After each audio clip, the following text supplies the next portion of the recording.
Hello everyone, growing up চ্যানেলে তোমাদের সবাইকে আরও একবার স্বাগত। আজ আমরা তোমাদের উপহার দিতে চলেছি পঞ্চবার্ষিকী পরিকল্পনা ভিত্তিক কিছু গুরুত্বপূর্ণ প্রশ্নোত্তর, যেগুলি ইকোনমিক্স সাবজেক্টের বেসিসে বর্তমানে বিভিন্ন চাকরি পরীক্ষার জন্য খুবই গুরুত্বপূর্ণ। তাহলে চলো শুরু করা যাক। আজকের প্রথম প্রশ্নটি হলো, পরিকল্পনা কমিশন কবে গঠিত হয়? উত্তর হবে 1950 সালের 15ই মার্চ। 2 নম্বর প্রশ্ন, প্রথম পঞ্চবার্ষিকী পরিকল্পনা কবে হয়? উত্তর হবে 1951 সালে শুরু হয় এবং শেষ হয় 1956 সালে। পঞ্চবার্ষিকী পরিকল্পনা যখন শুরু হয় 1951 সালে, তখন জাতীয় কংগ্রেসের দল থেকে জয়ী প্রার্থী হিসেবে জওহরলাল নেহেরু প্রধানমন্ত্রী পদে আসীন হন। 3 নম্বর প্রশ্ন, কোন দেশে প্রথম পঞ্চবার্ষিকী পরিকল্পনা চালু হয়? উত্তর হবে সোভিয়েত ইউনিয়ন, বর্তমানে যাকে বলেন রাশিয়া। অর্থাৎ এই রাশিয়া থেকেই ভারতীয় পঞ্চবার্ষিকী পরিকল্পনার ধারণা নেওয়া হয়। 4 নম্বর প্রশ্ন, পঞ্চবার্ষিকী পরিকল্পনার খসড়া চূড়ান্তভাবে অনুমোদন করেন কে? উত্তর হবে জাতীয় উন্নয়ন পরিষদ। একে এনডিসিও বলা হয়, যার ফুল ফর্ম হল ন্যাশনাল ডেভেলপমেন্ট কাউন্সিল। এটি গঠিত হয় 1952 সালে, অর্থাৎ প্রথম পঞ্চবার্ষিকী পরিকল্পনার সময়। 5 নম্বর প্রশ্ন, প্ল্যানিং কমিশনের এক্স অফিসিও চেয়ারম্যান কে? অথবা কোন ব্যক্তি পদাধিকার বলে প্ল্যানিং কমিশনের এক্স অফিসিও চেয়ারম্যান হবেন? উত্তর হবে প্রধানমন্ত্রী। 6 নম্বর প্রশ্ন, ভারতের প্রথম পঞ্চবার্ষিকী পরিকল্পনার স্থপতি কে ছিলেন? উত্তর হবে জওহরলাল নেহেরু। 7 নম্বর প্রশ্ন, ভারতের কোন পঞ্চবার্ষিকী পরিকল্পনা ভারী শিল্পের ওপর দৃষ্টি নিবদ্ধ করেছিল? উত্তর হবে দ্বিতীয় পঞ্চবার্ষিকী পরিকল্পনা। প্রথম পঞ্চবার্ষিকী পরিকল্পনায় কৃষিকার্যের ওপর বেশি গুরুত্ব দেওয়া হয়।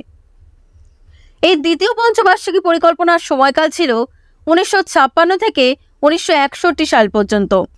8 নম্বর প্রশ্ন, কোন পঞ্চবার্ষিকী পরিকল্পনা গ্যাডগিল বা গডগিল যোজনা নামেও পরিচিত? উত্তর হবে তৃতীয় পঞ্চবার্ষিকী পরিকল্পনা। প্রথম পঞ্চবার্ষিকী পরিকল্পনাকে বলা হয় হ্যারোড ডোমার মডেল। দ্বিতীয় পঞ্চবার্ষিকী পরিকল্পনাকে বলা হয় নেহেরু মহলানবিশ মডেল। ডক্টর প্রশান্ত চন্দ্র মহলানবিশ 1955 খ্রিস্টাব্দে দ্বিতীয় পঞ্চবার্ষিকী পরিকল্পনার একটি রূপরেখা বা মডেল তৈরি করেন। প্রধানমন্ত্রী জওহরলাল নেহেরু কিছু সংশোধনের পর এই মডেল প্রয়োগ করেন। এটি নেহেরু মহলানবিশ মডেল নামেও পরিচিত। এটিকে মহলানবিশ মডেলও বলা হয় থাকে। 9 নম্বর প্রশ্ন, কোন পরিকল্পনার সময় ভারত পরপর 2টি যুদ্ধে লিপ্ত হয়? উত্তর হবে তৃতীয় পঞ্চবার্ষিকী পরিকল্পনার সময়।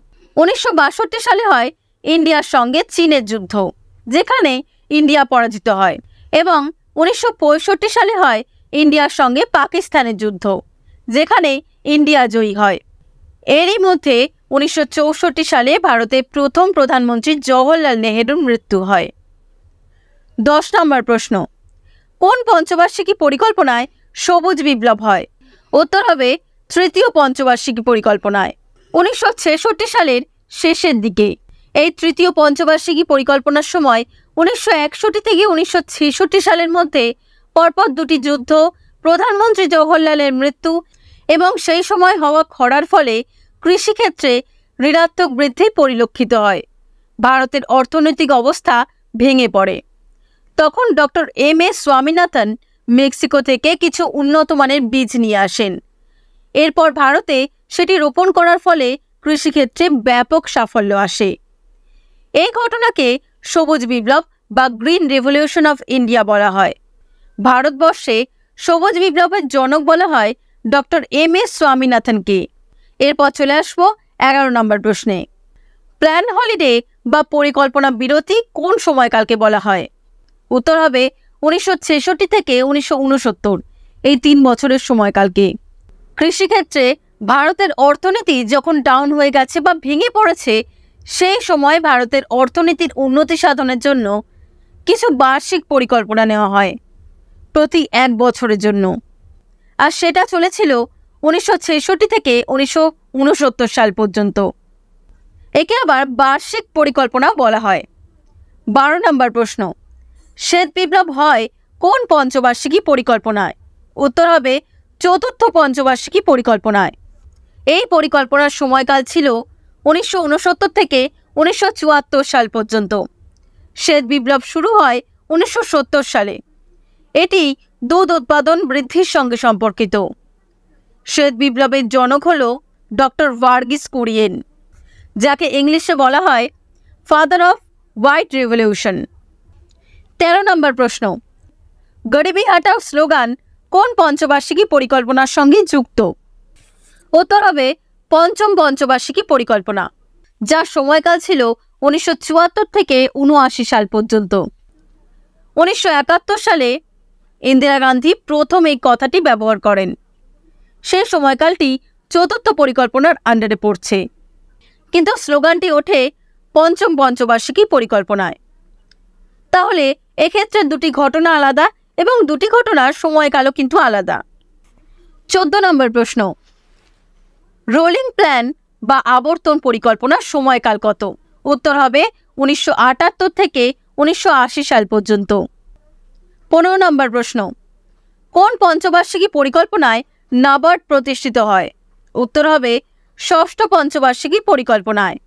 এই পরিকল্পনার সময়কাল ছিল 1980 থেকে 85 সাল পর্যন্ত। নাবার্ড হলো একটি কৃষি ব্যাংক। এটি প্রতিষ্ঠিত হয় 1982 সালে।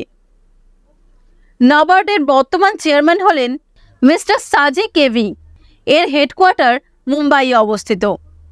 16 নম্বর প্রশ্ন, কোন পঞ্চবার্ষিকী পরিকল্পনা মহাত্মা গান্ধী জাতীয় গ্রামীণ কর্মসংস্থান গ্যারেন্টি আইন প্রবর্তন করেছিল? উত্তর হবে দশম পরিকল্পনা। এই পরিকল্পনার সময়কাল ছিল 2002 থেকে 2007 সাল পর্যন্ত। তাহলে চলো দেখে নিই এই প্রত্যেকটি পরিকল্পনার সময়কাল।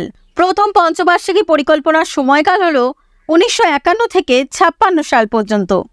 দ্বিতীয় পরিকল্পনার সময়কাল 1956 থেকে 61 সাল পর্যন্ত। তৃতীয় পরিকল্পনার সময়কাল 1961 থেকে 66 সাল পর্যন্ত। এরপর 1966 থেকে 69 সাল পর্যন্ত 3 বছরের সময়কাল হল প্ল্যান হলিডে।